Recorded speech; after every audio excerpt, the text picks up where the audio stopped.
Hey, welcome back, everybody. It's Jack Graham here with, I guess this is number 23 or 24. Not as much as some of the other folks around the vinyl community, but we're getting there. So this is the last installment of, I guess I started out calling it Less Miles and More Clifford, then it became just information on Clifford. And now it's just really celebrating Clifford Brown. There's a lot of debate about who's the greatest trumpet player of all time, and it's very individual. And there's so many great players, so many players that are underrated. Just to put a few things in context, Clifford died 4 months shy of his 26th birthday in 1956. I think had he lived, and I know I'm being a little repetitive here over the last couple videos, but had he lived, there's no doubt in my mind he'd go down in the same context with Armstrong as far as the greatest trumpet players of all time. Of course, you had, Gillespie, you had Miles Davis, of course, Lee Morgan, Freddie Hubbard, and some lesser known players to a lot of people who are some of my favorite players. One of these days I'll do a video and I'll rank them. But Harry Edison, Chet Baker, Jack Sheldon from the West Coast, Blue Mitchell. I could go on. There's just so many great players that I'm going to leave them out. And some of you are sitting there saying, well, why does he talk about Howard McGee? Okay, Howard McGee, great player. There's so many great players. But I have to tell you, few, in my view, play like Clifford played, with the feeling and the sound, the roundness, the creativity, the depth of the lines. He was second to none. And of course, we have the old story about when the band with Art Blakey and Lou Donaldson and Curly Russell was playing in Birdland, which we're going to talk about here. Excuse me. They were rehearsing, and supposedly Miles heard about this and walked in and listened to Clifford, and when he left, he scowled back at Clifford and said, I hope you break your chops. And again, back in 1954, 55, 53, Miles was really not Miles. He was there and he was getting well known, but he was not the Miles Davis that we know now. He was still, kind of a sideman and starting to do records on his own. We're going to talk about one or two in some forthcoming videos, and they were great. Those 3 or 4 sides he did in Prestige toward the very end before the move to Columbia are, I think, his greatest work. But at any rate, Clifford got known at a young age, and a lot of the players like Miles, Art Farmer, Donald Byrd, these guys that were really starting to make their inroads, heard about Clifford and were scared because this guy was a monster player. And they knew they had to up their game, and some did and some didn't. But Clifford was amazing. You hear a lot of Clifford and Lee Morgan. You hear a lot of Clifford and Freddie Hubbard. Lee Morgan, when Clifford died, Lee Morgan was probably only about 16 or 17 years old. So Lee came after Clifford and took a lot of Clifford's playing. And again, if Clifford had been around, who knows? Maybe he would have pushed Lee Morgan and some of the other people into some even further explorations. So who knows? But we covered the last video up to about the time that Clifford went to New York to work with Art Blakey at the Blue Note and record actually didn't record two records. These are both on the same dates at the Blue Note with Art Blakey. These records are around. I just got one newer copy. They're available. They've been redone over the the last couple of years. Again, showing the Blue Note original Blue Note label. But they're really, I think, Clifford's. It's hard to say. People say this is his greatest playing. I don't know. I mean, it's really good. This band was amazing. This record here is part of the Blue Note 75th anniversary series, and this record here, I believe, is the same and came. I think I got this one off Discogs off someone in Europe. It's a very clean copy. This one, when I bought it, it was sealed, so they're still around. A little bit pricey, depending on the condition, of course, but these are must-haves in your jazz catalog. Just great playing, fire playing. There's a couple ballads on here on these records too that just Clifford plays so great on. Again, it's hard to say were these the best recordings Clifford ever made. I don't know. They're exceptionally good. But he went to New York and did these records on Blue Note. Of course, Clifford came from Wilmington, Delaware, not far from Philadelphia, where he, got to meet a lot of the great players of Philadelphia, Jimmy Heath, and other players. Clifford, at the time where everybody was, kind of into the Dizzy Gillespie thing, Clifford really, really sought out Fats Navarro, who coincidentally also passed at 26 years old. Get in line with young trumpet players who died young, Lee Morgan. By the way, speaking of Lee Morgan, I'm going to put a link to this. The Jazz Bums, Felipe did a great, and is going to do another one, I think. I don't know if it's up yet, but he's doing a great little talk on Lee Morgan, and that you all ought to check out. Those guys really have their act together, have a lot of great information. At any rate, Clifford sought out Fats Navarro and really was influenced more, I think, more by Fats as much as Dizzy, if not more.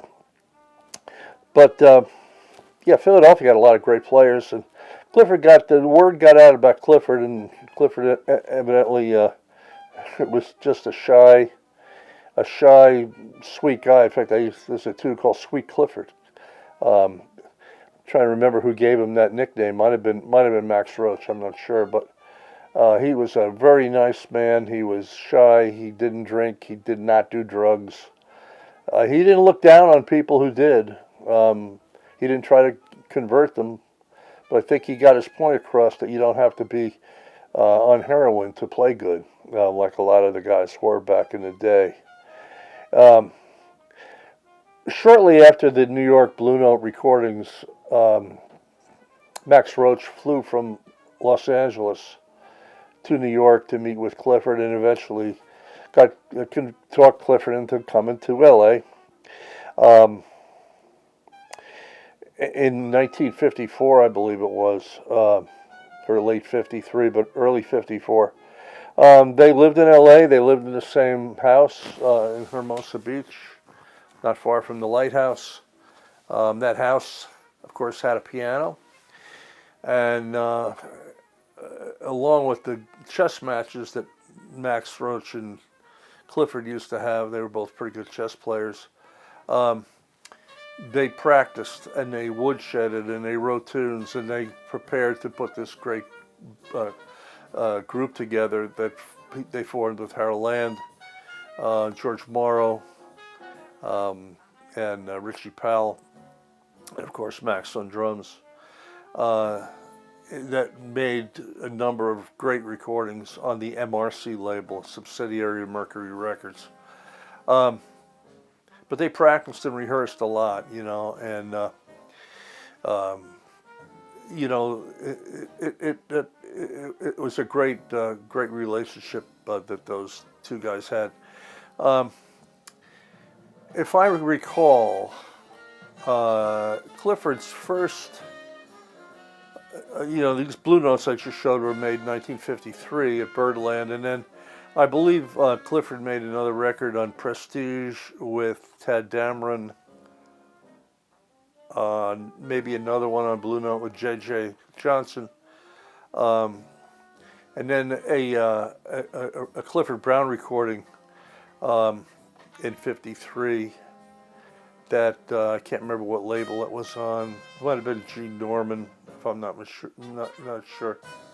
I'm not sure about that. But then he went to Europe, in late that year and made a lot of recordings in Europe that have been reissued individually, or on Prestige. They've been reissued on a 2-record set that is around. You can check Discogs or your record stores. You might find these quartet, septet, and a big band recording, all in Europe, with folks like Pierre Michelot and Gigi Grice and some of the people who lived in Europe, great American players. Jimmy Cleveland's on one.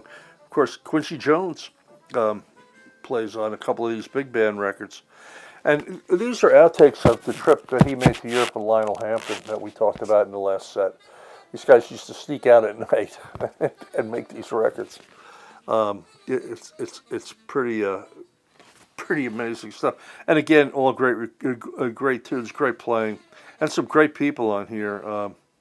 Alan Dawson on drums is on one of these records, but they were all good, and you should pick these up as well. Just get everything Clifford ever recorded. You'll be amazed at how. If you don't know about Clifford, please learn. But the trip to Europe came shortly or late in the year in '53, and then and then of course the Blue Note recordings at Birdland.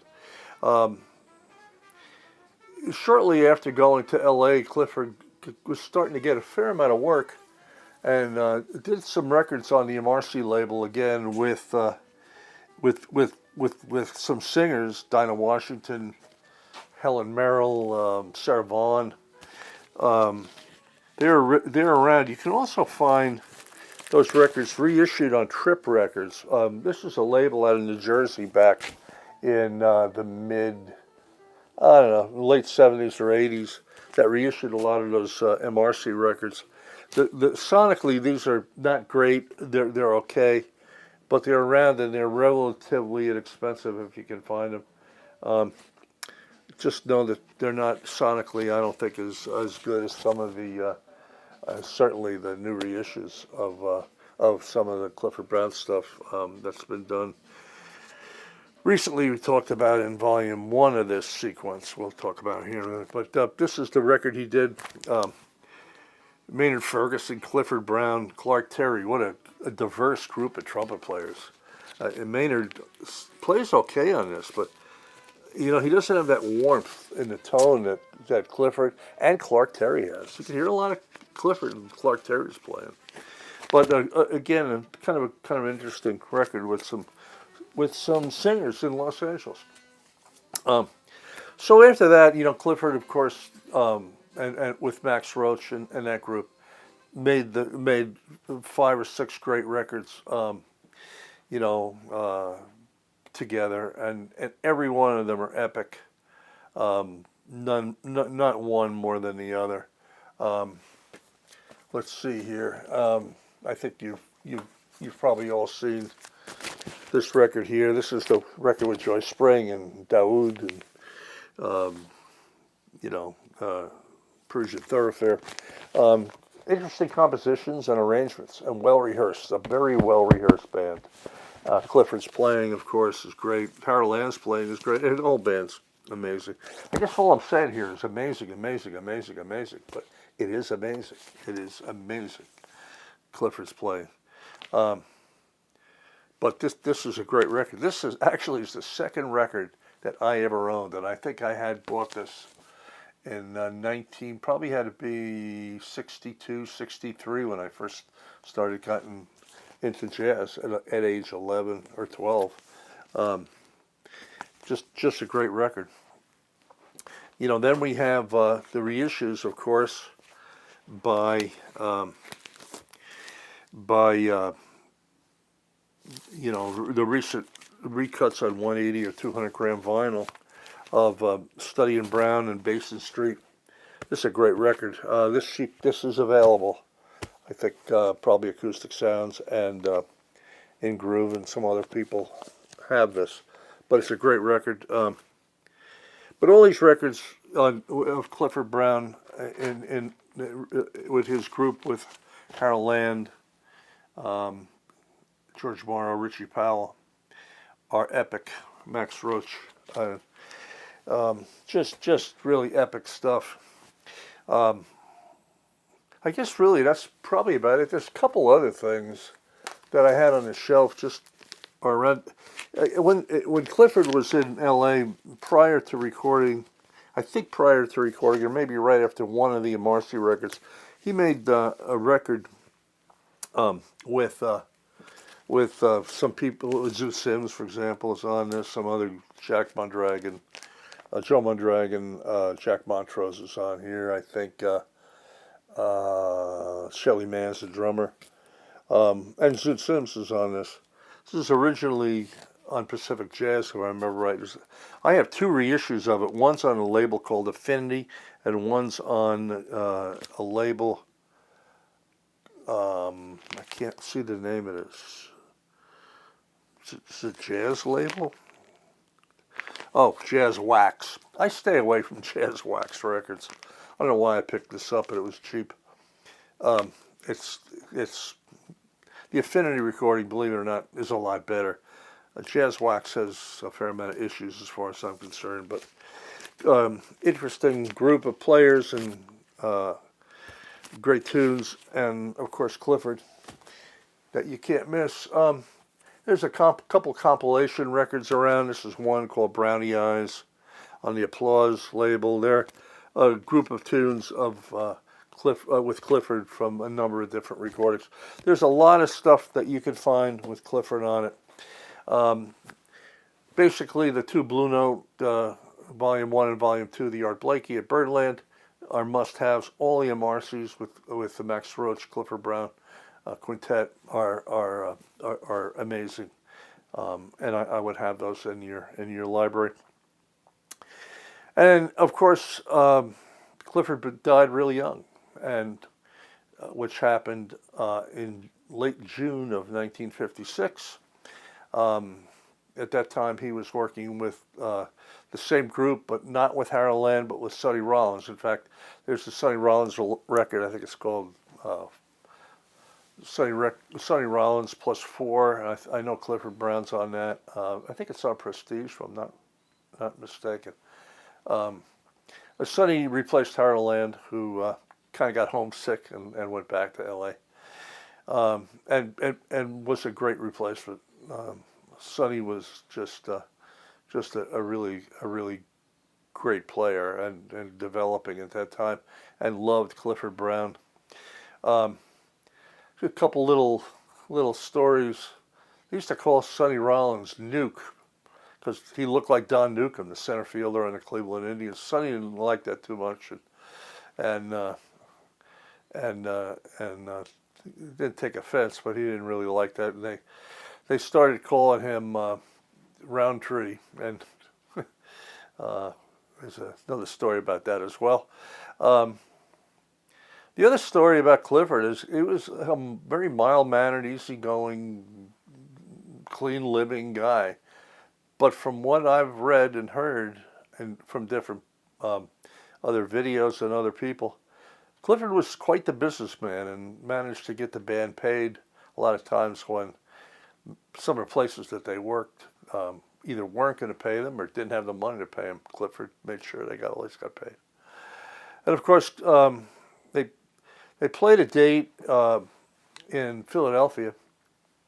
In fact, it's recorded, and it's on a record called a Clifford Brown Memorial record. I should pull that out, but there's a dispute when that was recorded. It was recorded on the night that Clifford died in an automobile accident. But a lot of people say it was actually recorded a year before on the same night.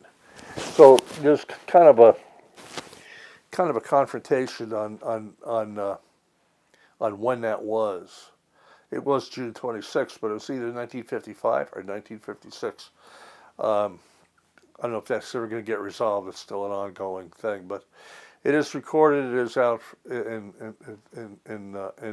Discogs and in some of the stores. I've seen it used.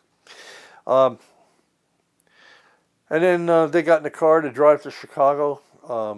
It was raining, and outside of Pittsburgh on the Pennsylvania Turnpike, there was a really bad turn.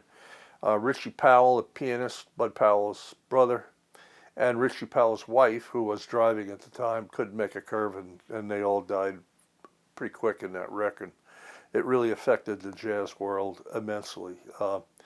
We're going back 65, 66 years, 65 or so years, and right now it's pretty. It's a long time ago, and a lot of us. I was only 3 years old, 4 years old at the time, so I didn't really know, obviously. But the players who did, it was a loss. It was not so much a loss in that it was a tragic loss. Clifford was very young, and I think the way it happened affected a lot of people. It sure affected Sonny Rollins, which he talked about, still talks about. Anyhow, that's about it on Clifford, folks. Again, no disparagement to Miles and the rest of the great trumpet players.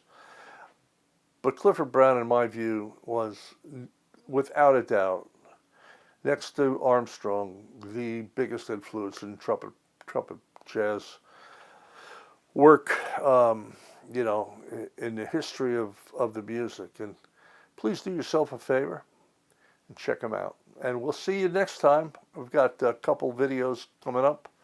One interesting video we'll get up right around Halloween I think you'll like. Anyhow, we'll talk to you soon.